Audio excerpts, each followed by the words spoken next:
tea.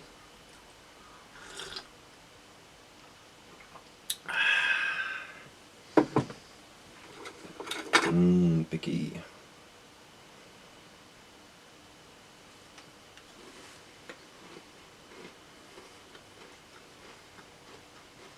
Hello and welcome to the second part of issue 15. In this episode we're going to have a more in-depth look at the issue itself. We're also going to have a look at different weapon profiles and what they do on your data sheets, how to use your biologist putrefier in your games, and a little walk through the replay missions. So stay tuned. Tea, give me some tea.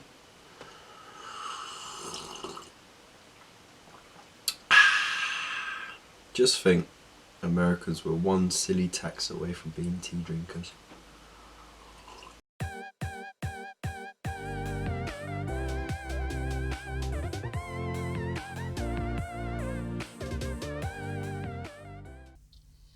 Right, so let's get to it.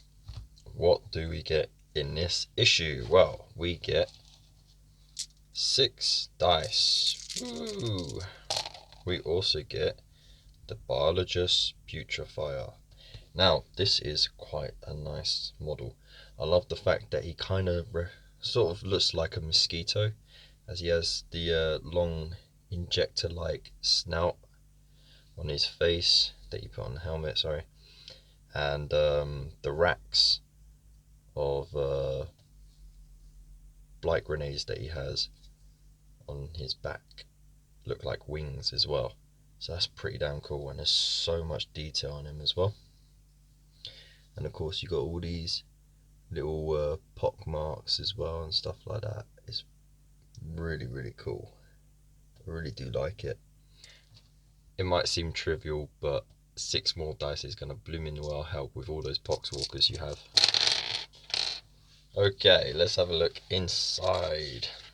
We go straight into the Death Guard champion thing. So we have a little bit on what the biologist putrefier is, and he's kind of like a counterpart to the other character that we've got, Foul Blightspawn. Now, the Foul Blightspawn's role was to go around creating new viruses and experimenting that way. The biologist putrefier actually watches what happens when these experiments go off, conducts a few himself, and then collects the samples. So that's what he does with his big injector, and he carries all these blight grenades on his back that he's got from the plague planet, and he encourages his fellow Death Guard to help themselves to them and just lob them at the enemy just so you can see what happens. And what is really gruesome is that they have these eyes called oculobes, which are sort of like boils underneath the skin, but they can see through anything just so they can see to the heart of the disease and see what's happening to it. So the biologist putrefier can keep track of everything that's going on, and all that information goes back to the tallymen in the realm of Nurgle. So even the demons are in on it, and they can see what's going on. So it really is gruesome. Alright, so you got a bit more here, as well as the weaponry like the injector pistol, which is absolutely nasty. Can introduce foul diseases directly into the bloodstream of an enemy, and also used to draw samples from fallen victims. Lovely. And then you have your hyper blight grenades. Biologist putrefiers craft and carry some of the most virulent blight grenades in the Death Guard arsenal. And then we have a little bit on the Horus Heresy. So that's cool. So we get a little insight into the history of why we have Chaos Space Marines and why the Imperium is so divided. Civilizations of humanity, and at the same time find each of his sons, the Primarchs, and it is a long story, but they give a nice short account here, so I won't spoil it for you. And then we have our battle, so a little short story on the assault on Ajax, which was a planet in the Ultramar sector, and it was invaded by demons of Nurgle, and then swiftly followed by the Death Guard, where they had lots of fun experimenting. So it is a really good read. And of course you've got your how to build and paint, which I covered in the previous episode. And then we have our tutorial mission. So in this one you're learning how to use the special abilities of the biologist putrefier, along with the special abilities of the Val Blightspawn. So it's a good little tutorial there, and we'll go through that in a moment. Is a bit more on the equipment of the biologist putrefier, like the Blight Racks and the Pestilential Explosion, which means that if he gets slain, there's a chance he'll go bang, because he's carrying all those explosives on his back. Then we also have the data sheets, which you can file away nicely in the Death Guard section. So very nice. I always like the background designs as well. And now we go into weapons, and that's basically that. And I did go over the data sheets quite thoroughly. We'll do a little playthrough of Vectors of Disease, which is our tutorial replay mission. And then we have this bit. So, the Honor of Ultramar and the Rotbringer continue their duel above Corvan 2. Locked together in the Death Grip, the Death Guard's boarding attempts have met stern resistance from the Ultramarine defenders, with neither force able to gain the upper hand. The skirmishes in the corridors of the Honor of Ultramar continue to escalate as each side sends ever more powerful units to the battle. A twisted biologist putrefier and his foul Blightspawn brother are the biggest threat the Ultramarines face. Their grenades explode with violent destructive contagion, obliterating their opponents, whilst the Blightspawn's plague sprayer melts entire squads in mere moments. The Ultramarines will need to rely on their rigid discipline and their psychic power of the librarian Arion to exterminate this fearsome duo. The battle for control of the Honor of Ultramar is drawing towards a final violent conclusion. For now, the fate of both vessels still hangs in the balance. The victors will be determined by their skill at arms and their ferocity in battle. Whatever the results, more blood will be spilt across the decks of the Honor of Ultramar. Sort of like a teaser of what's to come. And then of course we've got a little transmission here. The reference intercepted. Repugnous Rotbringer.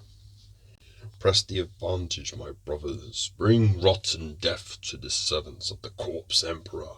They seek to stop our advance and prevent us from spreading the grandfather's gifts. We shall share these gifts with them instead. Let flesh slough from bones and blood turn to blessed pus. Show them the true path to salvation, and let them know the generosity of the Plague Father.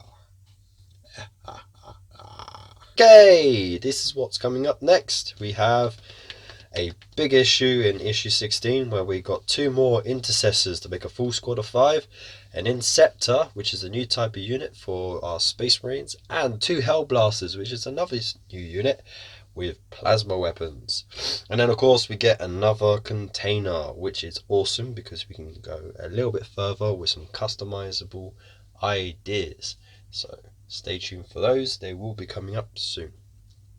But for now, let's go to our rules section. Now we have different types of weapons. We've got pistols, assault, grenades, rapid fire and heavy. And each one has its specific thing to do. Pistols, they can be fired within combat. It literally can be fired point blank, essentially. Which is very useful if you are stuck in combat, because it allows you to get some shots off. And then the assault weapons, they allow you to still shoot even if you've advanced your troops, which is a very strategic piece of equipment to have. But it does mean you would need to subtract 1 from the to hit rolls to represent how fast you're moving and how inaccurate the weapon becomes. And of course you have grenades, so you can usually select one model in a unit to throw a grenade instead of shooting their weapon. And of course you choose whichever grenade you've equipped that unit and sort out the results through that. Then you have rapid fire weapons. So rapid fire weapons allow you to shoot twice as much as long as you're within half of the full distance that the weapon has on its range. So say if a weapon is 24 inches in its range, that means it can only shoot up to 24 inches. But if it is rapid fire and you're within 12 inches, which is half of that limit, you can fire twice. So very useful. And of course you have heavy weapons as well. So with heavy weapons you must subtract 1 from the hit to rolls if you have moved in the movement phase. So they are much more effective if you don't move. But here's a little recap on what each of these profiles mean for the weapons. Your range, which is how far you can shoot. The type, which we discovered before. If you see the little numbers next to it, that's how many dice you get. And if it says something like D6 or D3, that means you've got to roll a dice, and that's how many hits it gets. So if it says D6 and you roll 4, that means it got 4 hits. Then you have the strength of the weapon, which you align up against the toughness to find out how much you need to wound. The AP, which of course is how much you minus from the enemy's armor save. So say if they had a 3+ armor save and it was AP2, then that would make their armor save of a 5 instead. So having a high AP is very useful if you have very heavily armored enemies in front of you. Then you got the damage. So once you've wounded and the enemy has rolled their saves, if any saves have failed, then you get to check how much damage you do per successful wound. So some will say 1 or 2, and then some will say D3, in which case you just roll the dice. That's how much damage you do. And then of course you have abilities, so that's self-explanatory. It's basically what a weapon does in a certain circumstance, or it's a rule that's additional to the stats on that weapon. So hello and welcome back. We're going to do the tutorial mission called Biological Warfare. So in this scenario, the foul blight spawn and the biologist putrefier have teamed up and they want to do their experiments, spread their nastiness and disease, and just have a real good time of it. So to start with, to deploy, the Space Marine player goes first, and they take the first turn. The first model deployed from each unit must be placed on one of the 3 little deployment markers, and after placing the first model, you have to be within 2 inches coherency if there is more than 1 in the unit. Nice and easy there. Okay, so this focus is all about how to use the biologist putrefier in your Death Guard army. He has his Blight Racks and he has his Pestilential Explosion. But not only that, he does have his own special rules. So right here he has Disgustingly Resilient. He's armed with Hyper Blight Grenades, Plague Knife, the Injector Pistol. That's his stats as well. But what we want to know is what his stuff does. So the Injector Pistol, you can reroll wound rolls of 1 for this weapon. This weapon's damage changes to 1 against vehicles. And the Plague Knife can reroll wound rolls of 1. And the Hyper Blight Grenade, you can reroll wound rolls of 1 for this weapon. Each wound roll of 6 made for this weapon causes a mortal wound in addition to normal damage.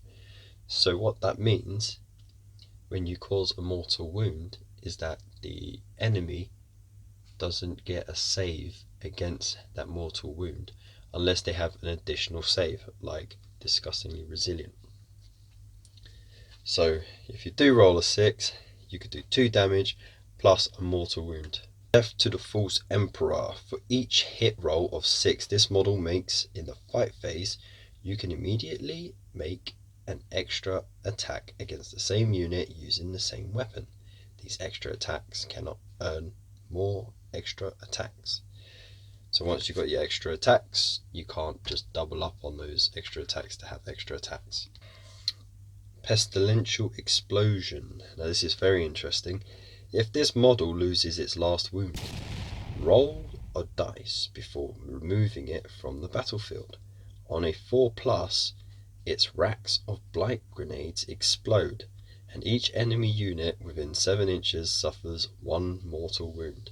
So he is kind of a kamikaze unit, really. You really do want to sort of run him in there and just go, hey guys, boom. So run in, throwing grenades, get in combat, hit what you can, reroll what you can, and then go boom and take out what you can. Alright, not bad. Right, and we have Blight Racks. So while within 3 inches of this model, friendly units may throw a hyper blight grenade instead of a blight grenade. Now this is where it gets interesting, because if you match him up with the Foul Blight Spawn and his Unholy Death Head rule, you see where they start to become quite a fearsome duo. Each Foul Blight Spawn carries a single Unholy Death's Head grenade. Once per battle, a Foul Blight Spawn or another friendly character within 3 inches of him can throw his Unholy Death's Head grenade instead of either a Blight grenade or a Hyper Blight grenade. When they do, change that weapon's type to a grenade 2d6. I mean, a Blight grenade isn't that bad, but it only does 1 damage and it's strength 3. A Hyper Blight grenade is strength 4, it does 2 damage for each successful wound, and you can re-roll wound rolls of 1, and each roll of a 6 causes a mortal wound as well. Alright, so you want to throw a grenade before you start doing anything. You have your rule of Blight Racks, so any friendly unit may throw a Hyper Blight grenade instead of a Blight grenade. So you give that to your buddy, the Foul Blight Spawn, this guy, and then he can use his ability, the Unholy Death's Head. So he goes, hey buddy, can I have a Death's Head? He goes, sure thing, here you go. He goes, cool, I'm going to strap this to my Hyper Blight grenade. That's 2d6 die. We roll it. We get 8. Awesome. So we roll 8 dice. 2, 4, 6, 8. Right. And that's strength 4. And these guys being toughness 4, you need 4s. So this 1 gets re-rolled. And we remove the 3s and the 2s. And here you can see we got 4 regular wounds and we have a 6. So this 6 means that one of them takes a mortal wound. So they don't get to save that. So he goes down to 1 wound left. Then the Space Marines roll their saves. There's no AP, so they don't have any reductions to the armor save. And 1 wound is successful. That does 2 damage. So he would die. Boo! Move from play. and the next person in the unit takes 1 damage. So that is how that works. Very easy, right? Cool, I'm glad we got through that in the end. Okay, so for your replay mission, you will need to set up your units as described before. Rules that affect Death Guard units, such as disgustingly resilient, will be listed on the datasheets of your units, like so. The Foul Blight Spawn and the Biologist Putrefier can upgrade each other's grenade attacks, provided they are close enough to each other. So you got to keep them within 3 inches of each other, and you can then provide each other with awesome abilities. Always remember, you do have your extra abilities, like this one, which is really cool. So hit rolls of a 6 in a fight phase, it can make an extra attack. Revolting Stench, so units within 7 inches start the fight phase are stopped by the if they charge. These units do not fight first in the fight phase, but can be chosen to fight like other units that did not charge. So that cancels out any charges. So really what you want to do with these chaps is get them in cover, close enough to each other, start throwing loads of grenades. You want to make sure you get your death's heads out there. It's only a one-time thing, but if you throw that at the librarian, you're going to do some serious damage. You also want to make sure that you get in combat as well, because although both units don't have too many wounds, I mean 4 each, their abilities are very, very good. Being able to make extra attacks for the Foul Blight Spawn. The Revolting Stench means that if you do get charged by the enemy, they will still have to select their unit as if they hadn't charged that turn. He's got the same ability, Death to the False Emperor, and if he does end up losing his last wound on a 4+, he explodes, and each enemy unit within 7 inches suffers a mortal wound. So that's pretty nasty. So it is well worth getting them into the ruck. So Space Marine players, remember to make use of Smite. This is the easiest way to take down the Biologist Putrefier. You see here, has a walk value of 5. D3 mortal wounds. It is possible that you can do enough wounds to seriously hurt them, and then it just takes a lucky shot. If you roll more than 10 though, you can do D6 mortal wounds, so it could be over in a turn. You could just run forward, smite. If you roll that 10 or more, you get that 6 or 5 or even 4, that dude is dead. Be cautious of the Foul Blight Spawn's Plague Sprayer. This weapon can easily wipe out an entire unit in a shot. So remember, he has the Plague Sprayer, it's 9 inches and it's an assault D6, so he could possibly get 6 attacks even after marching and advancing. It's 2d6 strength, so it could be very high. All he needs to do is roll an 8 and he'll be able to do wound rolls of 2 actually, because it's double or more on your intercessors. So that's a problem, and if he manages to roll 10, then your aggressors are going to be in trouble.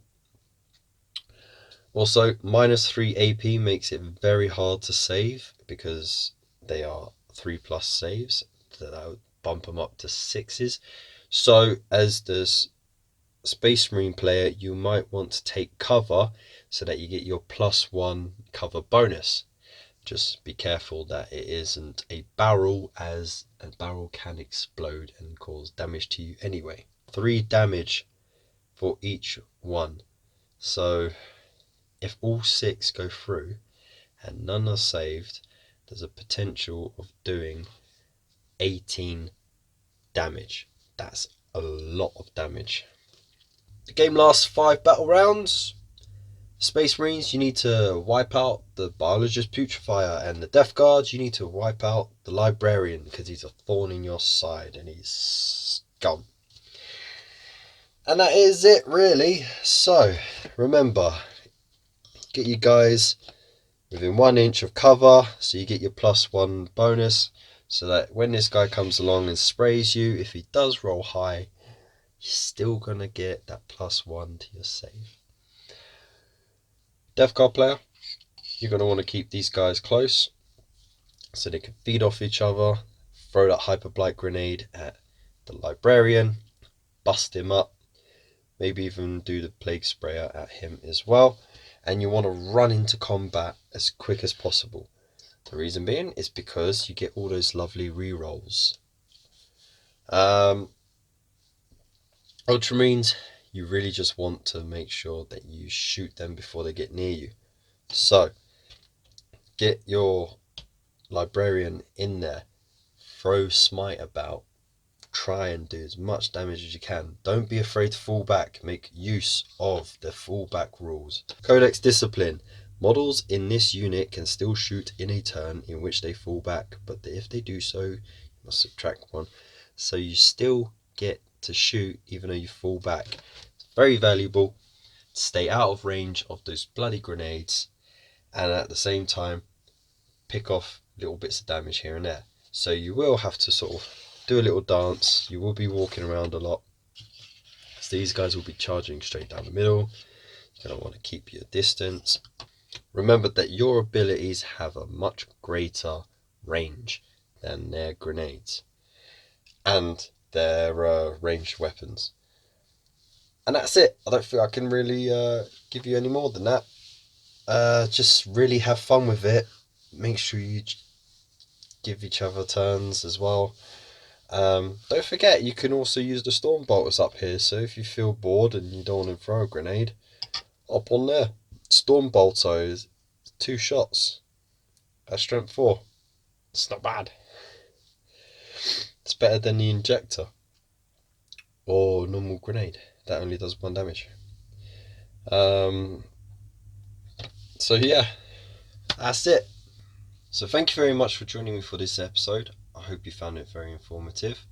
I hope you liked the walkthrough and having a look inside the issue as well. Tell me what you think about the tactics that I've presented, and let me know what you would do differently as well. Also, remember, you can join me on all the social media outlets, so Facebook, Twitter and Instagram, and show me all your projects that you are up to. Also, don't forget to like, share, comment and subscribe, and click that little bell icon so you get all the notifications of every upload that I do in the future. And that's that. So thank you very much, and I'll see you next time. And our parting thought for this episode is: nothing of value was ever learnt without pain. See you next time.